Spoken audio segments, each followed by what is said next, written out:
From the historic campus of Hillsdale College in Hillsdale, Michigan, where the good, the true, and the beautiful are taught, nurtured, and honored, this is the Radio Free Hillsdale Hour, bringing the activity and education of the college to listeners across the country. When every day you're going to the grocery store and your groceries are costing a ton, when every day it's difficult for you to fill up your car, when every day you look out and you see terrible headlines about what's going on around the world and believe that America isn't playing its role, those are the things that kind of really make Americans depressed, as it were, and furious with their leadership. This is your host, Scot Bertram.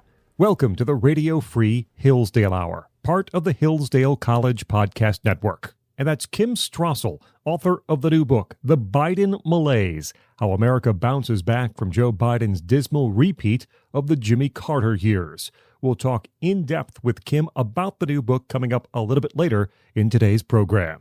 First, we're joined by Dr. Adam Carrington, Associate Professor of Politics and William and Patricia LaMothe Chair in the U.S. Constitution at Hillsdale College. Dr. Carrington, thanks for joining us. Glad to be here. Recapping a bit of the most recent Supreme Court term, and in this conversation today, we'll talk about the affirmative action cases that were decided by the Supreme Court this past term.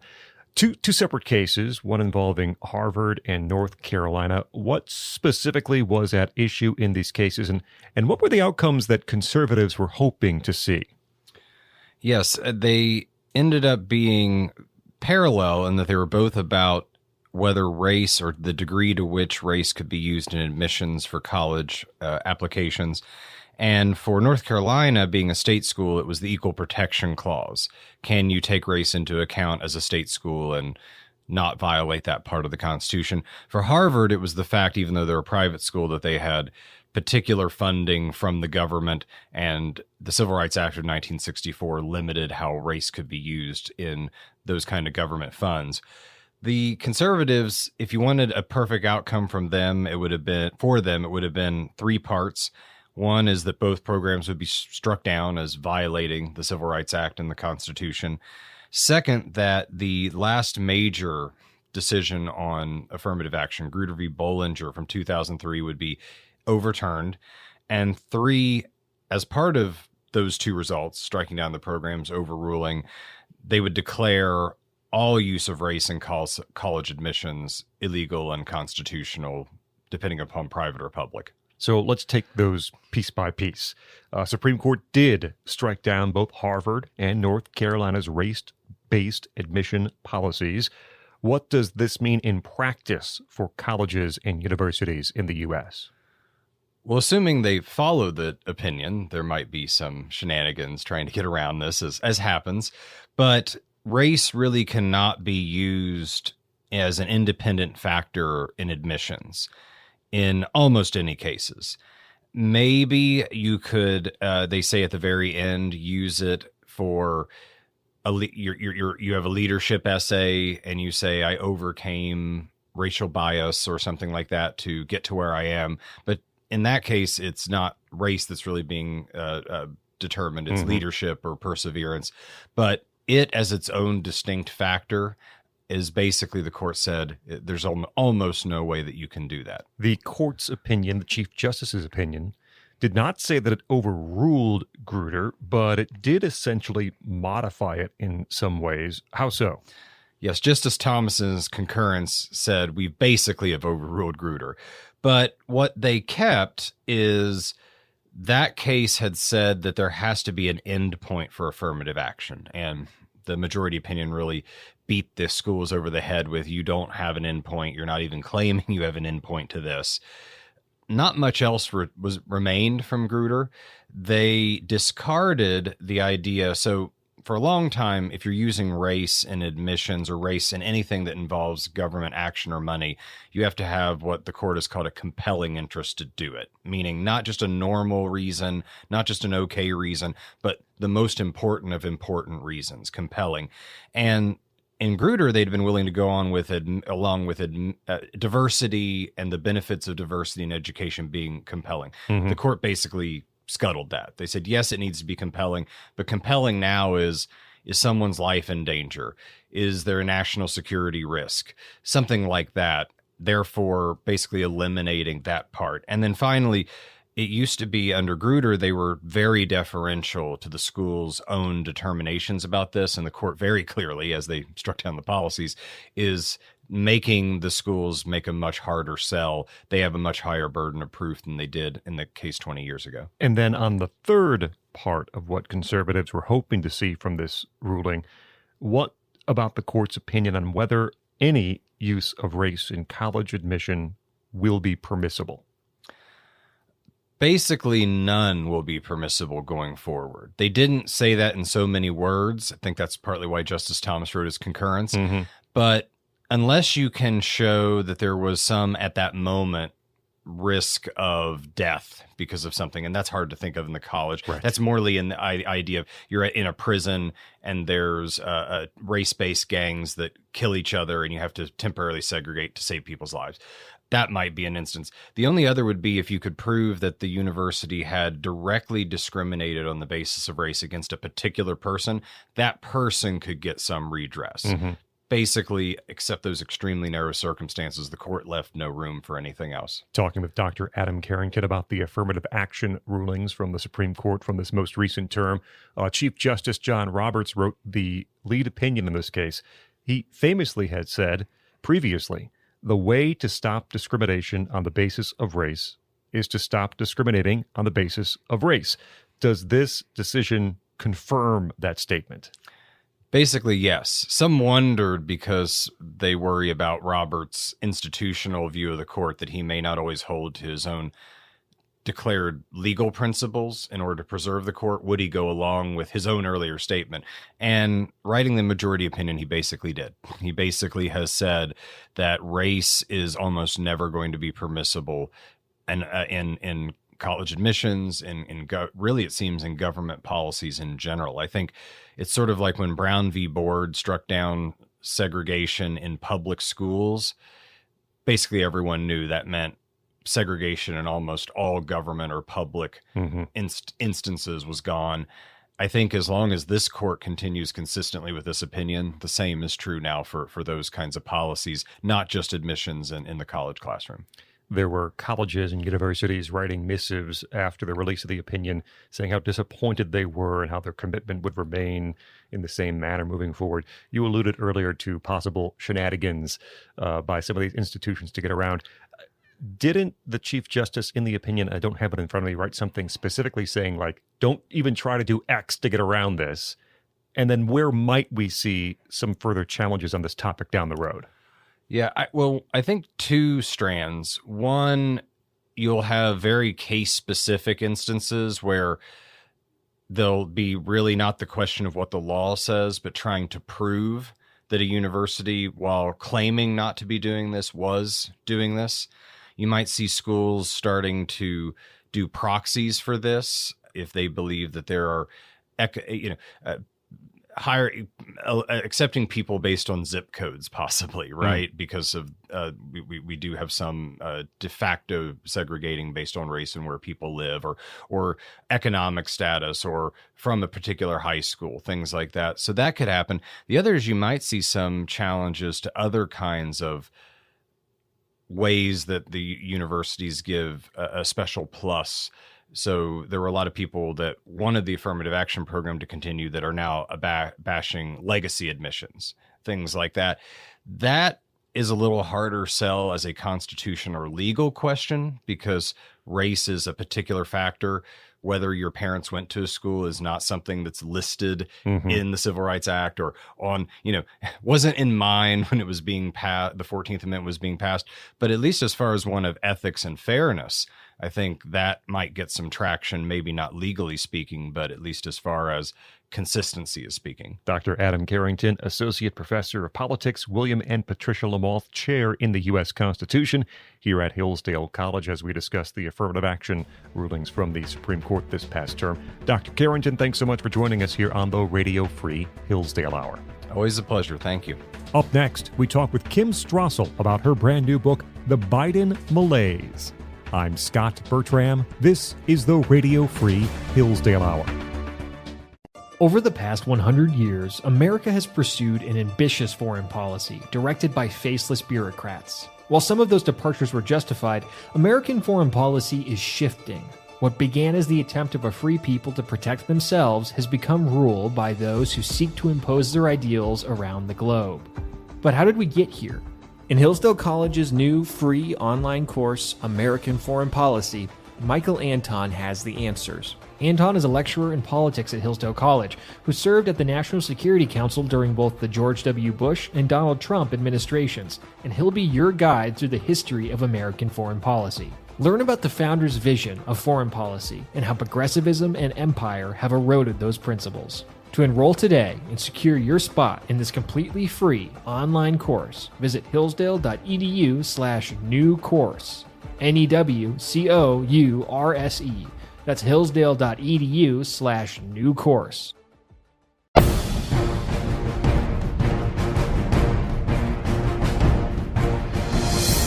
Welcome back to the Radio Free Hillsdale Hour. I'm Scot Bertram.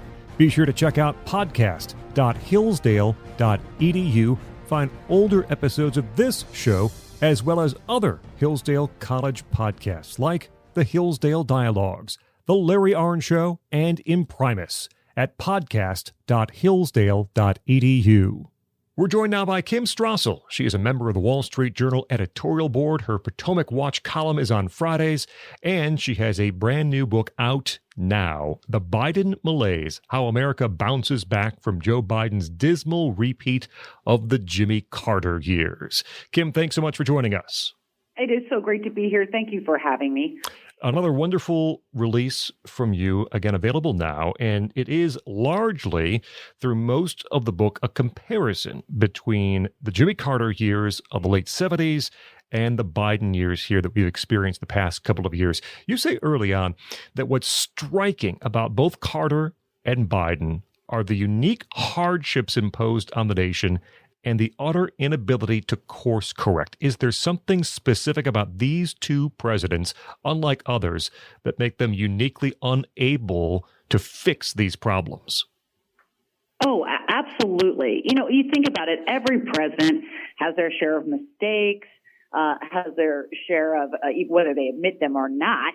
But what I think really holds these two presidencies together over 44 years is that these were presidencies that were defined by inflation, defined by high gas prices, defined by foreign policy fiascos, and by energy crises in their own way.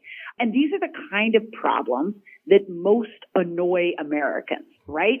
There can be a scandal out there, but when every day you're going to the grocery store and your groceries are costing a ton, when every day it's difficult for you to fill up your car, when every day you look out and you see terrible headlines about what's going on around the world and believe that America isn't playing its role, those are the things that kind of really make Americans depressed, as it were, and furious with their leadership. And I think that's why, people talk about the Jimmy Carter malaise, and I think we have a similar version of it now under Biden. And part of the problem is these guys aren't willing, or Biden in particular, hasn't been willing to take the steps necessary to pull us out of this hole. You say something early on before that the comparison really begins between Carter and Biden in the book that struck me. I guess I had not considered it in this way. You say Joe Biden, President Biden, never has been and never will be a leader through his decades in Washington in various roles. Where do we see the residue of Biden being a follower, not a leader, during his time in Washington? Yeah. That's entirely why we're in this mess and we can't get out. Okay, one thing you can say in favor of Jimmy Carter is that he did attempt to course correct at a certain point. It turns out it didn't work. He made things a lot worse. But the problem with Joe Biden is that he's always been a vessel for wherever his party is at the moment. And right now, all of that energy is on the progressive left. And so even though you've had economists who warned him about what would happen if they did that level of spending, and if the Fed didn't raise rates sooner, even though you've had his own military generals warn him about what would happen if he did such a precipitous withdrawal from Afghanistan, That was not what his left wanted him to do. And because he's not a leader himself, he was unwilling to break with them and do what would have been best for the country. And so we've gone down this path on energy, on spending, on foreign policy, where it was all predictable. And we all know the answer of how you get back out. But he won't do it because that's not where his party wants him to be. Kim Strassel is with us. The new book, The Biden Malaise, How America Bounces Back from Joe Biden's Dismal Repeat of the Jimmy Carter Years. A chapter on spending, and it's somewhat hard to believe, I guess, but you ran the numbers, and the total is astonishing. In Joe Biden's first 2 years as president, $22 trillion with a T approved in spending in those 2 years. How did this happen? How did Republicans allow that to happen? Well, and I should clarify, it was $22 trillion that was either proposed or enacted, because he didn't get all of it through. But that just tells you something about the scope of their ambitions. I mean, that's a crazy, crazy number. Now, part of how Democrats managed to do this is that they used the excuse of COVID originally to pass their COVID, quote, rescue plan. Didn't have a lot in there actually dealing with COVID. But they did this with what we know is called the reconciliation process. So they didn't end up needing any Republican votes to get it through. They still barely squeaked it through, but they got through. Then they were very, very clever. There isn't much that Republicans and Democrats agree on policy-wise in Washington, but one thing you can always guarantee both parties will be up for is more spending. And so Biden and Biden and Democrats very cleverly picked off a number of Republicans for these bills that they claimed were going to be so important for the nation. And I'm talking here about infrastructure spending. And then also more recently, what I like to call industrial policy, but which Washington called their semiconductor chip stimulus, as it were, handing money out to semiconductors, arguing that we need this in order to compete with China. But when you begin adding up all the spending that Democrats did unilaterally, and then those that they gold Republicans into going along with them, and then the proposals that Biden had, for instance, like waving his magic wand and erasing student debt, that's where you come up with that $22 trillion. Part of the Biden malaise is giving some credit, not a lot of credit, but some credit to Jimmy Carter for course correcting when necessary. And one place where you explain there was perhaps some good done was in the area of deregulation under Jimmy Carter, and on the contrary, this chapter on super regulators, Joe Biden's cabinet positions, and the people he's chosen somewhat uniquely unqualified for the positions they hold. What changed in the Democratic Party in those 40 years or so to go from Carter's deregulation to Biden's super regulators? One big point the Biden malaise tries to make is that the comparison, although outwardly it's so strong between these two men, it's actually really unfair to Jimmy Carter because he was dealt a far harder hand than Joe Biden was. Think about it. Back in the 70s, that was the decade of the great inflation globally. We'd had an oil shock. Crime was already high in the country. There was a lot he inherited. Now, he made it a lot worse, but, he started from a tougher spot. And one of the things that Jimmy Carter did as well, too, was it was a different Democratic Party there. They certainly believed government had a role in regulating environmental issues, safety issues, et cetera. But they actually took big steps to liberate some industries from what was really oppressive government control, deregulation. Back in those days, the airlines were still essentially run out of Washington, D.C. They set the routes, they set prices. And so Jimmy Carter and his Democrats deregulated huge areas of the economy for this simple reason, and this gets to your point, that they didn't hate corporate America back then. That's been the big change in the Democratic Party. It used to be that Democratic politicians understood that when companies did well and hired more workers, that gave you better economy and better headlines as a politician. But there's a strain within the progressive movement in the modern Democratic Party that thinks all corporations are evil, all profits are evil, that there ought to be more government transfers away from those making dollars to those who aren't. And so you have these super regulators, and I do talk about them in the book because this is different as well too. They've again very cleverly installed people in these sweeping agencies like the Federal Trade Commission and the Securities and Exchange Commission, where when you issue a rule, it applies corporation-wide, right? I mean, across the economy. If you're a public company, you're going to be subject to these enforcement actions and these rules. So you don't have to go industry by industry. You can accomplish your objectives by just putting out some huge rules, whether it's on climate or climate disclosure or antitrust questions. And we've seen an oppressive new level of regulation on American business. Talking with Kim Strassel, her new book, The Biden Malaise, How America Bounces Back from Joe Biden's Dismal Repeat of the Jimmy Carter Years. In the chapters on energy policy and crime, and elsewhere too, there's a pattern that emerges as I read. And so something bad happens, people complain, and Jimmy Carter tries. He does something. Now something bad happens, people complain, and Joe Biden shrugs, essentially. Does the media have a role in those responses? Meaning, back then, the media was perhaps reflecting some of the public's anger, which the White House understood, while much of the media these days is focused on protecting the president and not reflecting some of the anger out there across the country.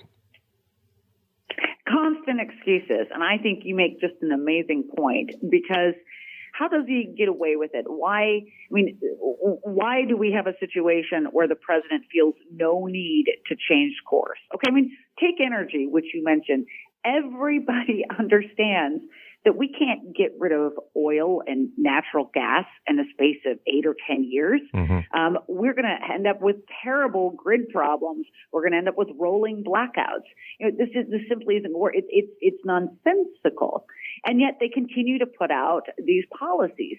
And, there used to be a day where the media would have been, this is ridiculous, and just thrown the red flag, right? And said, there's a certain point at which we are now working in fantasy. Instead, most of the mainstream media spends its time justifying this and explaining why it could be possible. Look at, for instance, more recently what we had with the student loan case that went up to the Supreme Court. Anyone with a head on their shoulders could have understood that the chances of that passing Supreme Court muster, given the original law they tried to claim gave them authority to do this, was nonsense. But the press kept talking about how, this was a real significant legal challenge, and then acted outraged when the court ruled the only way it was ever going to rule. So, I mean, we would be in such a better position if the press was doing its job. You see the reflection in the polls, but in terms of people's unhappiness with this administration and its leadership. But you never see that reflected in the newspapers. Kim, how did we end up with a nearly 80-year-old Joe Biden on the cutting edge and leading edge of the culture war in this country? It makes no sense. Yeah, this is, again, Joe Biden moving to wherever his party needs him to move. When you look back at the Joe Biden of old, right, this was a guy who used to brag that he headed up the crime bill, the 1990s crime reform that we had that made sentencing much tougher. This is a guy that for most of his political career was a supporter of the Hyde Amendment, which, restricts government from spending money to facilitate abortions. And yet what happened was a couple of things, mainly the George Floyd moment, in which we began to see many on the left and Black Lives Matter and the protests. We saw many on the left begin to adopt this equity agenda in contrast to equality, which is what most of us think of when we think of America. And Joe Biden decided that if he wanted to win the primary against Bernie Sanders, that he was going to have to swallow this whole. So he reversed himself on all kinds of issues. He never outright came out and said we need to defund the police, but he certainly gave aid and comfort to those who were on that side of the aisle. He has taken to gaslighting the Supreme Court over its decisions, taken to making accusations that Republican efforts in certain states to reform election laws amount to racism and Jim Crow 2.0.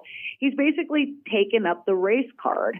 And, I understand that's where his party is, but I think we can all step back and acknowledge it's been very debilitating to the country and our politics and our sense of unity. Kim Strassel with us, the new book, The Biden Malaise, How America Bounces Back from Joe Biden's Dismal Repeat of the Jimmy Carter Years. Toward the end, there's a discussion about what happens next, where we go. You quote Stanley Greenberg explaining that Democrats have a working class problem. And we've talked on this show previously with Victor Davis Hanson, who has said this for a number of years based on his observations. It's a class problem now that Democrats have. Where do we see this showing itself in the electorate, and will it increase its trajectory, increase the speed of its trajectory toward 2024 and into the future? Yeah, I think this is something both parties really need to focus on at the moment, because they both have a potential for an opportunity or a potential for great loss as a result of this. If you look out among the electorate, I think you are seeing something similar to what we saw in the backlash to the Carter years. Okay, that Mr. Carter governed a lot more liberally than most Americans were expecting. We've been talking about the fallout of that.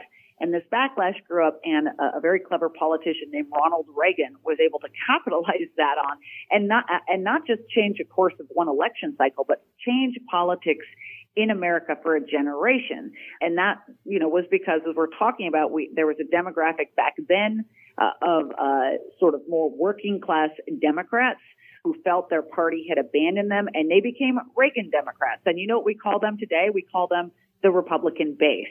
I think if you look out there across the country, you see some similar realignment beginning. We saw that in the 2022 midterms, in some of the House races, and some of these gubernatorial reelections, like in Florida, where significant numbers, in particular, of minority voters are taking another look at the Republican Party because they're unhappy with Democratic economic policies and some of their cultural issues. And this presents an enormous moment, I think, for both parties. Democrats fail to notice this, fail to course correct. They are on a path to lose more of those voters, perhaps again for a generation. On the other hand, if Republicans truly want to capitalize on this, they're going to think hard about having to get a nominee who is able to invite these people in, who has an optimistic vision, much like Reagan did back in the day. Mm-hmm. And that's going to be one of the big questions that comes out of this primary.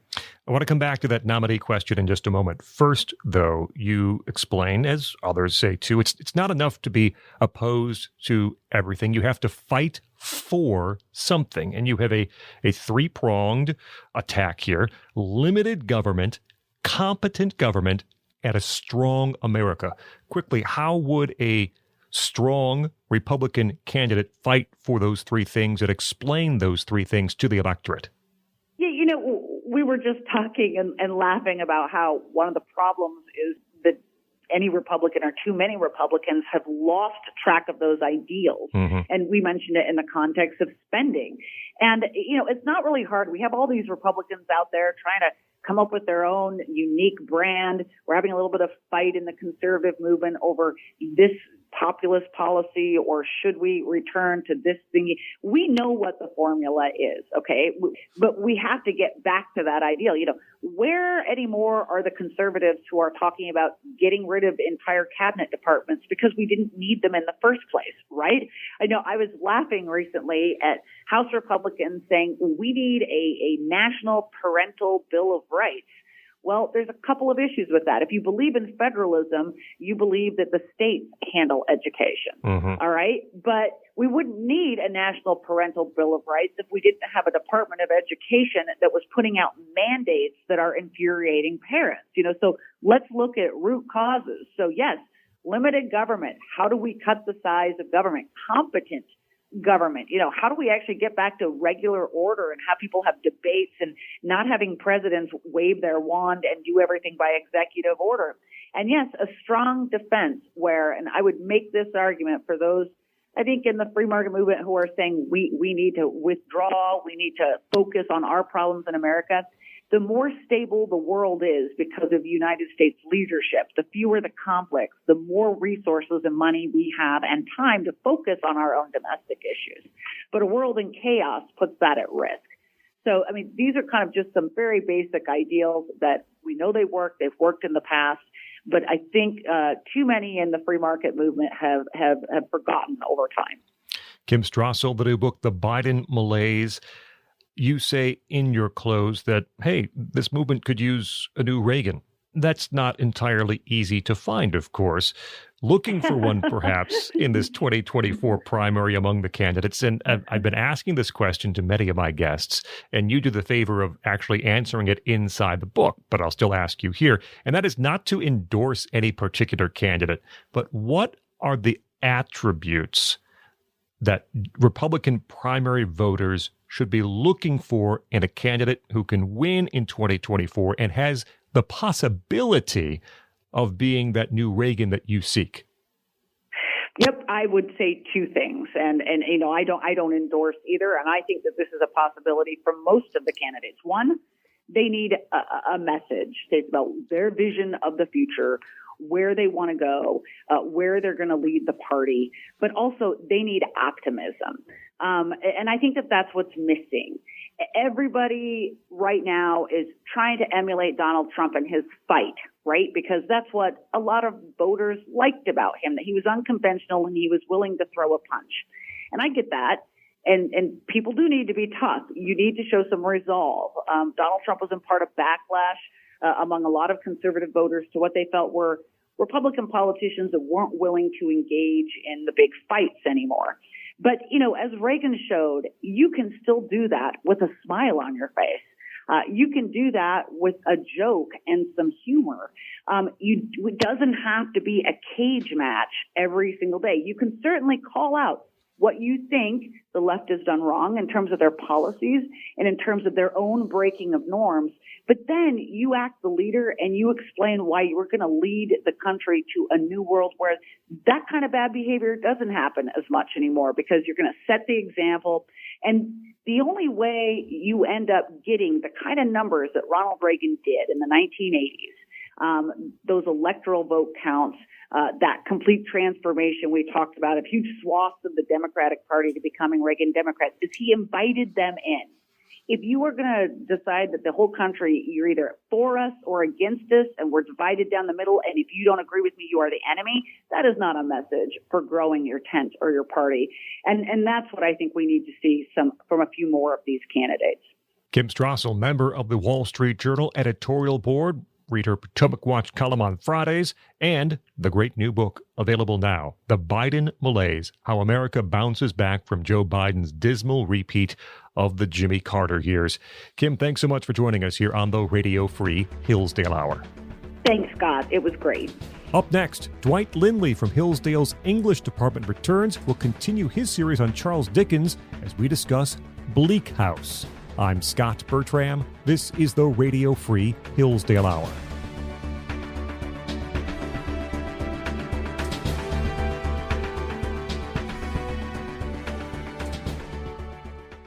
Have you ever been fascinated by the stories of the earliest Christians, wondering how they worshipped and prayed, faced persecution and hardship, and settled theological disputes? It can be daunting to figure out how to proceed beyond reading the New Testament and some of the stories of early Christian martyrs. The result is a significant gap in most people's understanding of how the Christian faith took shape and spread from the apostles through the age of Constantine.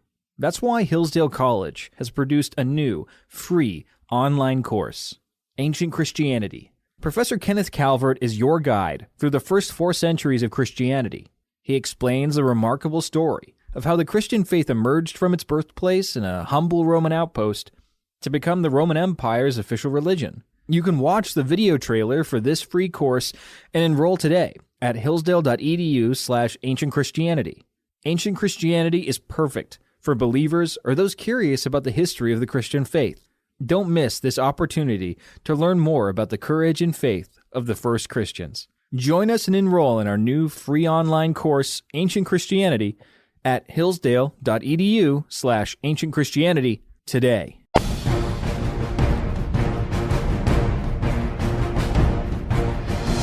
We're back on the Radio Free Hillsdale Hour. You can get an email every time there's a new episode of the show. Go to radiohour.hillsdale.edu, click subscribe, and enter your email address. That's radiohour.hillsdale.edu. We're joined by Dr. Dwight Lindley. He is Associate Professor of English at Hillsdale College. Dr. Lindley, thanks for joining us. Glad to be here, Scott. Continuing our series on the great writer Charles Dickens, and this time it's Bleak House. What sets Bleak House apart from other Dickens novels? His novels are famous for having a great deal of complexity and following individual lives through the turmoil of the modern city and all of this. But one thing that, and that's happening in Bleak House as well, just as it had earlier, but one thing that we see here that's feels a little different is that there is a more intense and focused satirical attack on a single institution of this society, which is called the Chancery Court, the Court of Chancery in the heart of London. I can explain it as a court that deals with wills and the litigation that surrounds wills and the fallout from family deaths and disagreement about who gets what, such as still plagues American families, unfortunately. Yeah. God help us today. And so there's the whole court that's just set aside for this kind of thing in London. And it's extremely inefficient and, a horrible waste of time and resources and lives for people who depend on it for their hopes for the future. And so there's this institution at the heart, the heart of the novel, which is really like strongly satirized and villainized in a way that we don't quite get in other novels. And it's very kind of like strikingly presented. The novel begins with thick fog in London, such as people tend to associate with the Victorian period with all its factory smoke and smog and everything. So the thick fog, and at the heart of this fog is this Court of Chancery, because he's associating it with the blindness that comes, that he associates with institutions. Blindness in the sense that they don't care about the people that they're dealing with. They don't even see them really. Mm-hmm. They're just rolling through, grinding through their processes, such as, this is the way people can still feel about the IRS today. So there's a big satire at the heart of it. And the other thing I would say that makes this novel different and really experientially different is it has two different narrators.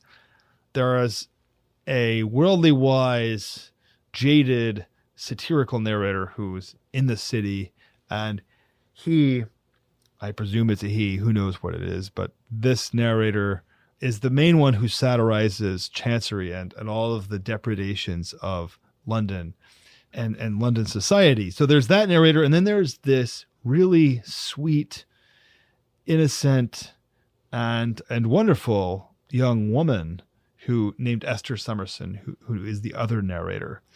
And we know her. We're all on her side. The other guy, we never know who it is. We just hear his caustic voice. And so the novel shifts back and forth between these two narrations. And it's really powerful, actually, because you have both that kind of devastating knife edge sarcasm, which kind of gives you the deep cuts on all of the dirty business that's happening. And then you get this sweet, idealistic, higher road voice on the other hand, who is much more loving and emotive in a good way, sensitive, and so on. So the novel poises us between these two, and that's very different. What are some of the major themes throughout Bleak House? Sure. Well, one is similar to what we talked about in David Copperfield in the last segment. And this is this relationship between the head and the heart, or your thoughts and your feelings, and the way that you basically approach the world. So I mentioned Esther Summerson, this one of these two narrators. She says early on in the novel that she says that I see the truth. I tend to see the truth better when my heart is engaged. And what she means is something like that that her love for people and things leads her to care more about them and see their situation more clearly than she would if she didn't care. Okay, so we all know what that's talking about, but that becomes one angle in the novel, is the way that you understand people and situations when your love or your heart is engaged. And it comes out, it looks very positive in her eyes and her plot line. On the other hand, there's the other narrator that I mentioned, who is much more cold-blooded. And you know what? He sees things too, actually. And he's not what we would call a lover, but he does care, right? You can't satirize and point out all the problems in something if you don't have a standard that you're holding society and institutions to and everything. So he does care, but he's not kind of what we would call a bleeding heart or a soft, sensitive type. So we got these two perspectives that we're kind of caught between, and they're both true in some sense. And the novel doesn't really neatly provide us with some pat solution.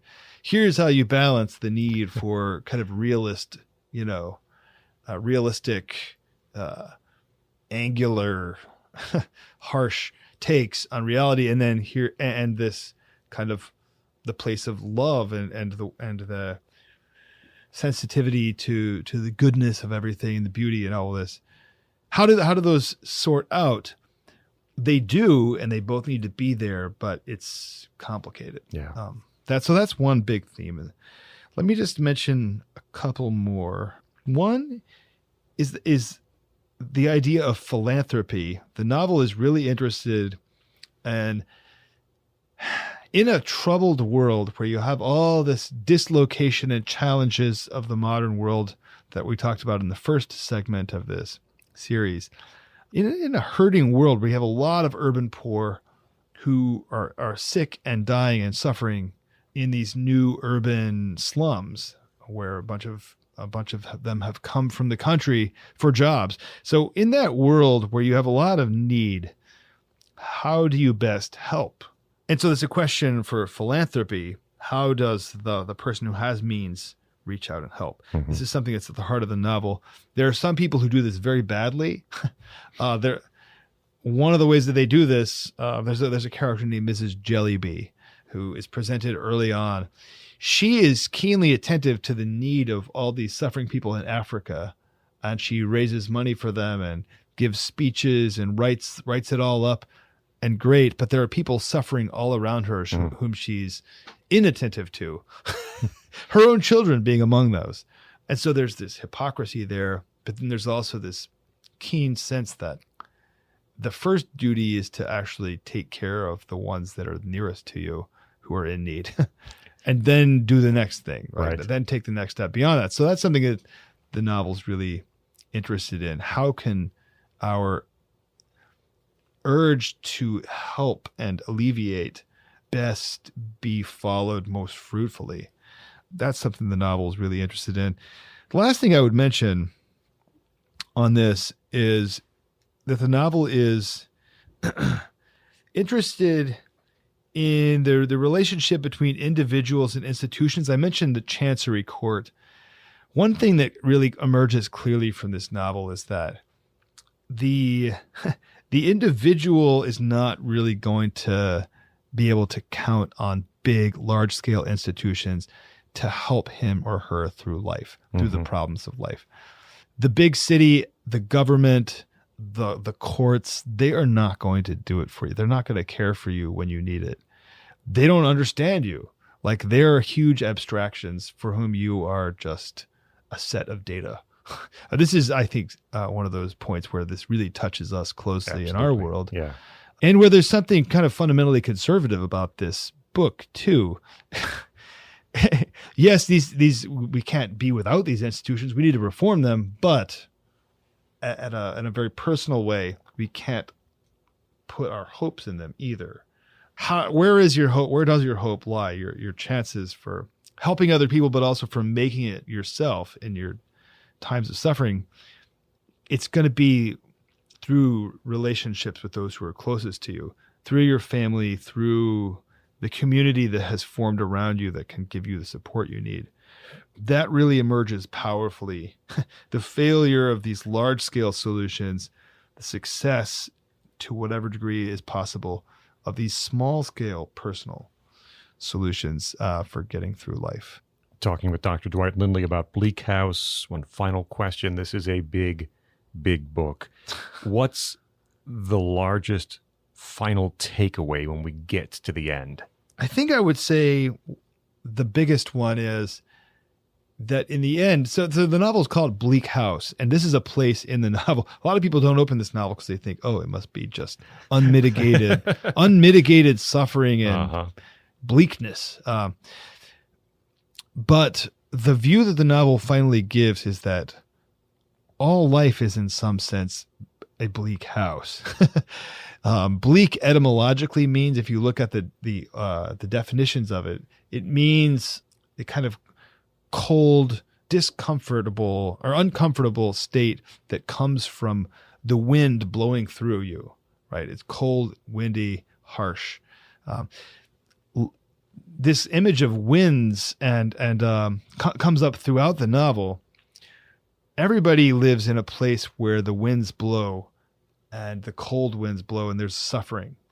So all life is bleak in its own way, in metaphorically and literally. And the question is, how are you going to make it through the bleakness of life? How are you going to respond to it? With bitterness and opposition. My life is hard. I hate it. And I'm gonna make everybody around me feel that. Or am I going to respond to it with love and gratefulness for what I do have, which then turns out to overcome and actually make a home and a space of flourishing within the unavoidable suffering of life. That's kind of like the final core, I think, of the novel, which so many people have found really meaningful. Dr. Dwight Lindley, he is Associate Professor of English at Hillsdale College as we continue our series on Charles Dickens, this time talking Bleak House. Dr. Lindley, thanks so much for joining us here on the Radio Free Hillsdale Hour. Thanks again, Scott. That will wrap up this edition of the Radio Free Hillsdale Hour. Our thanks to Adam Carrington from Hillsdale's Politics Department, Kim Strassel, her new book, The Biden Malaise, and Dwight Lindley from Hillsdale's English Department. The Radio Free Hillsdale Hour is recorded at the studios of WRFH, the student-run radio station at Hillsdale College. Remember, you can hear new episodes every week on this station. You also can find extended versions of some of our interviews or listen anytime to the podcast. Find it at podcast.hillsdale.edu or wherever you get your audio. Until next week, I'm Scot Bertram, and this has been the Radio Free Hillsdale Hour.